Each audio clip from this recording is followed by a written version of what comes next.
होली का क्रम 13 तारीख को शायद होली जलेगी, 14 तारीख को गुरंडी रहती है, होली खिलाते होली जलेगी।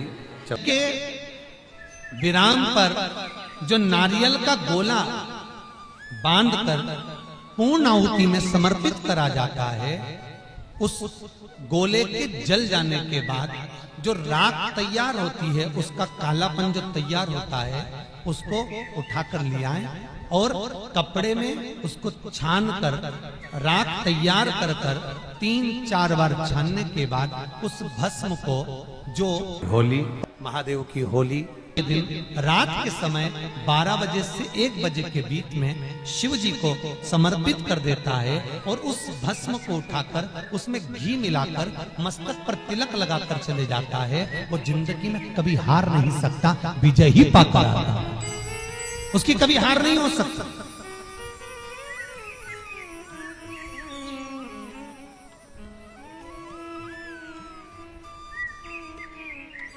वो कभी हार नहीं सकता। शिव महापुराण की कथा कहती है वो भस्म विजयता को प्रदान करती है। आपको किसी से नहीं करना, किसी के हाथ नहीं जोड़ना, केवल वो भस्म का तिलक लगाकर जिससे आपका काम निकालना है उसके सामने पहुंच जाए, आपको सुख का अनुभव हो जाए, कार्य सिद्ध। तो भस्म इतनी प्रबल हो गई। पूरी कहानी गलत बताई। अगर दुनिया के लोग सही कहानी बताते तो भतीजा और बुआ का संबंध खराब नहीं होता। कहानी गलत थी ना। लोगों ने कहा, हिरण्यकशिपु ने अपनी बहन से कहा, बहन तू अपने भतीजे को गोदी में रख कर बैठ जा और चादर ओढ़ कर बैठ जाना, तू बच जाएगी, तेरा भतीजा जल जाएगा। तो बुआ भतीजे को जलाने के लिए गोदी में लेकर बैठी। बोलो सही है कि गलत है? लोगों ने कहानी गलत बताई। होलिका, लोगों ने कहा उसने अपने भतीजे को जलाया। पहले तो होलिका का नाम तो निकालो कि होलिका का नाम क्या है। कथा वालों ने कह दिया हिरण्यकशिपु की बहन थी होलिका, वो अपने भतीजी प्रहलाद को गोदी में लेकर बैठ गई। वो प्रहलाद को हाथी के पांव के नीचे डाला, खोलते तेल में डाला, अग्नि में डाला, इसमें डाला, उसमें डाला, नहीं मरा। आखिरी में अपनी बहन से कहा होलिका तो अपने भतीजे को गोदी में लेकर बैठ गया। पहले उस होलिका का असली नाम तो लाओ, जिस होलिका का नाम विष्णु पुराण में ढूंढा लिखा है। क्या नाम लिखा है? ढूंढा। होलिका का असली नाम लिखा है विष्णु पुराण में ढूंढा। इसलिए आज भी होली में लकड़ी नहीं जलाएंगे, मोटे मोटे ढूंढ जलाएंगे, क्योंकि उसका नाम ढूंढा। और ढूंढा बैठी अग्नि में, भतीजे को गोदी में लेकर बैठ गई। उसके पास में ब्रह्मा जी की चादर थी, जिसको ओढ़ कर बैठ जाती थी तो आगी में जल नहीं सकती थी। ढूंढा ने देखा चारों तरफ से आगी लग गई, मेरा भतीजा जल जाएगा। तो मंदिर में वीडियो बनवा रहे हैं, पूजा करने आता है, वीडियो बनवाने आता है। होती है जो दुआ देती है, बुआ कभी बद्दुआ नहीं देती। और ढूंढा ने अपनी चादर को उतारा, आगी चारों तरफ से लग गई। बुआ को लगा मेरा भतीजा जल जाएगा, तो अपनी चादर उतार कर अपने भतीजे पे डाल दी और बुआ खुद जल गई, पर अपने भतीजे को नहीं जलने दिया। ये कथा है, पर लोगों ने उसको पूरी पलट दिया, पूरा बना चलिए 2 मिनट की 3 मिनट। बुआ कब जलाई अपने भतीजे को? आप में से इतनी सारी बुआ बैठी हैं, कभी अपने भतीजे को अपशब्द कहा? कभी अपने भतीजे को श्राप दिया? कभी अपने भतीजे को बद्दुआ दी? नहीं। जब भी बोलती हो मेरा भतीजा खूब फले फूले, भगवान कृपा करे मेरे भाई जैसा नाम कमाए, मेरा भैया कितना नाम कमाता वैसा मेरा भतीजा नाम कमाए, तो भतीजे को चाहिए जब बुआ घर में आए तो अपने मम्मी पापा से कहना, पापा मम्मी 2 साड़ी देना, क्योंकि अब मेरी नौकरी लग गई है, मैं कमाने लगा हूं, मैं कमा रहा हूं, इसलिए मम्मी एक काम करना, 1 साड़ी पापा देंगे अपनी बहन को और 1 मैं दूंगा अपनी बुआ को। तो मम्मी कहेगी तू अपनी बहन को देना, बुआ को क्यों दे रहा है? तो कह देना अगर आज मैं दूंगा तो उसके भी भतीजे उसको देंगे। ये हमारे यहां क्रम चालू होना चाहिए। पर करे क्या? 4 भाई 1 साड़ी बहन को जब देते हैं पैक करके, पूरी पैकिंग,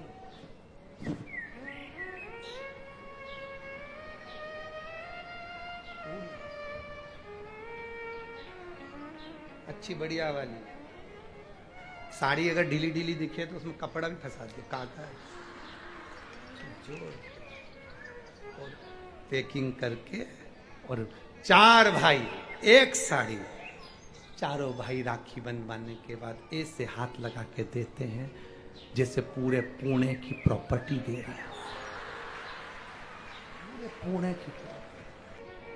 अब किसी ने पूछा कि क्यों रे चारों भाइयों ने मिलके एक साड़ी दी? अभी हम एक ही तो घर में रहते हैं, सब एक हैं। तो एक काम करा करो, एक थाली खाने की लगाओ, एक भाई खाना खाए, बाकी के सब टच करके बैठ जाओ। एक ही जगह तो रह रहे हो, एक ही थाली में काम। तुम्हारे टच करने से 4 भाई का एक साड़ी में हिस्सा हो गया, तो तुम्हारा समोसा तुम खाओ, बाकी के 3 भाई टच करके बैठे। वेट नहीं कर रहे। अपने को क्या करना, अपन तो अपनी साड़ी ओढ़ो दादा, करो क्या उसको, चित्त क्या, विचार करिए जरा, या भरोसा अपने भतीजा कहे नहीं देव, बहन बेटी को देने से कभी घटता नहीं, कभी नहीं घटेगा, जिंदगी भर नहीं घटेगा। क्या घट रहा है? शिव को दिया कभी नहीं घटता, संत को दिया कभी नहीं घटता, और बहन बेटी को दिया, गौ माता को दिया, कभी नहीं घटता, कभी नहीं घटता। होली का क्रम 13 तारीख को शायद होली जलेगी, 14 तारीख को गुरंडी रहती है, होली खिलाती है। पिछले वर्ष थोड़ा सा होली का क्रम रहा, तो अब की बार सब जगह की होली में ना जाते हुए केवल एक होली, वो भी सीहोर की, वो 15 तारीख को महादेव की होली, मार्च को महादेव की होली। अपने शिवालयों में शंकर जी शिव मंदिर के अंदर चंदन का जल 1 लोटा अवश्य चढ़ाएं, महादेव की होली अवश्य मनाएं। होली आ रही है, लगी नहीं रिया की होली जैसा है। दिवाली आती है तो लगता ही नहीं कि दिवाली जैसा है, राखी आती तो लगता ही नहीं राखी जैसा है। सारे त्योहार फीके हो गए गुरुजी। हमने कहा त्योहार फीके नहीं हुए, त्योहार का कलर फीका नहीं हुआ, त्योहार का रंग फीका नहीं हुआ है, बस त्योहार वही है, गुलाल वही है, मिठाई वही है, गुजिया पपड़िया वही है, खुरमे चकरी वही है, पपड़िया वही है, गुजिया वही है, इंसान वही है।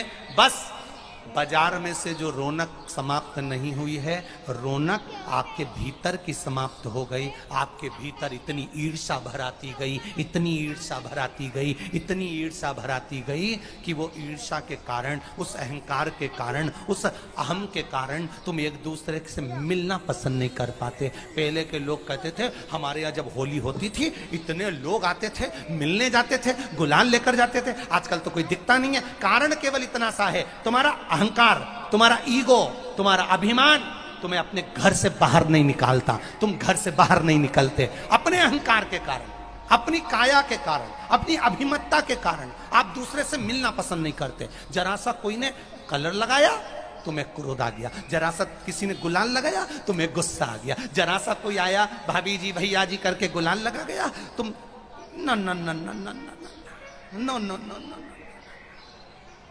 कहां जाओ? इतने वीआईपी हो गए, इतने वीआईपी हो गए, इतने वीआईपी हो गए कि अपने त्योहारों से भी दूर हो गए। मेरा निवेदन है, होली का त्योहार आ रहा है, उस फागुन के त्योहार में मेरा देवाधिदेव महादेव माता पार्वती के साथ होली खेलता है, मेरा कृष्ण कन्हैया राधा रानी के साथ होली खेलता है। आप भी अपने इष्ट मित्रों के साथ होली खेलिए और दिल से खेलिए। अरे सीहोर में, सीहोर जिले में एक होली होती थी, उस होली का नाम हमने पिछली बार बदल दिया था। कौन सी होली कर दी थी? महादेव की होली। पिछली बार हमारे सीहोर जिले में हमेशा होती आई थी वो होली, थोड़ा उसका नाम हमने चेंज कर दिया था तो उसको महादेव की होली कर दिया। मेरे सीहोर जिले के रहने वाले सभी रहवासियों से, जिले भर के निवासियों से निवेदन करना चाहूंगा,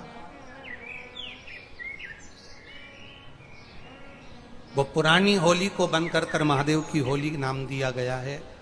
शिव मंदिर में जाना है, चंदन का जल शिव जी को 1 लोटा चढ़ाना।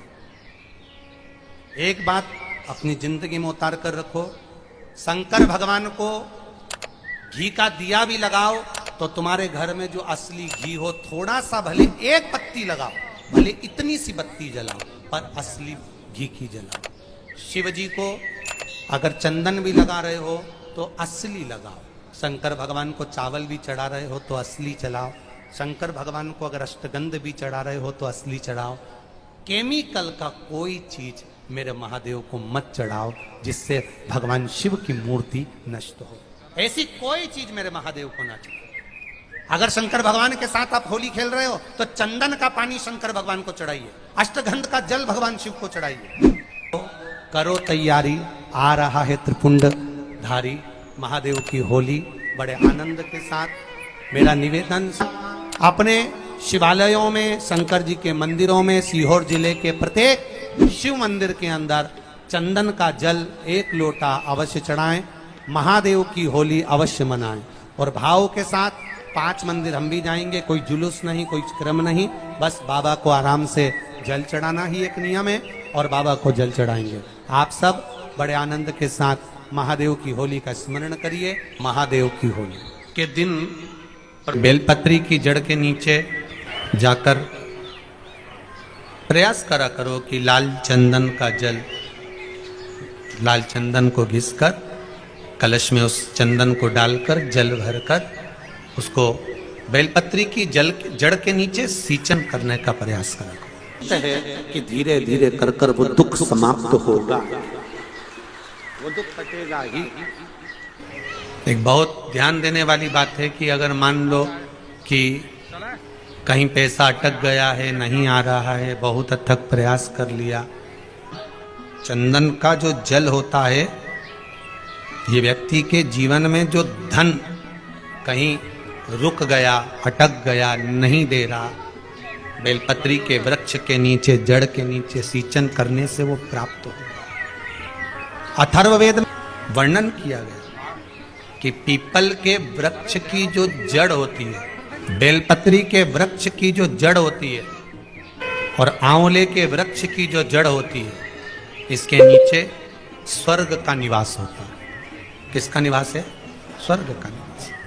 जहां पर ये वृक्ष होता है और उस वृक्ष के नीचे बैठकर हम जब किस जल का सींचन कर रहे हैं, जैसे अभी आपको कहा था कि जल में अगर लाल चंदन मिला हो और आप बेलपत्री के जड़ में सींचन कर रहे हैं तो लक्ष्मी की आवक बढ़ेगी।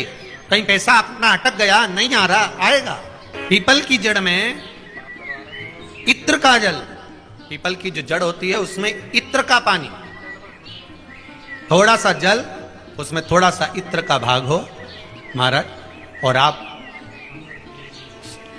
भगवान पीपल देव, पिपलेश्वर महादेव का स्मरण कर कर पीपल की जड़ में अगर जल चढ़ा रहे हैं और मान लो शरीर में कोई कष्ट हो गया है, शरीर में कोई रोग हो गया है, कोई मालूम पड़े ये हाथ 4 दिन से दुख रहा है या 4 दिन से ये नस दब गई है या ये कमर दब रही है, तो आप 2-4 दिन कर देखो। कलश के अंदर जल, जल में इत्र का थोड़ा सा भाग, पीपल की जड़ के नीचे आप उसका सींचन करिए पिपलेश्वर महादेव के नाम से। उस जल को थोड़ा सा भाग लेकर आ जाओ उसी में से जो चढ़ाया है, और उस स्थान पर जहां कष्ट है उसको लगाना प्रारंभ करिए। 2 दिन 3 दिन कर देखो।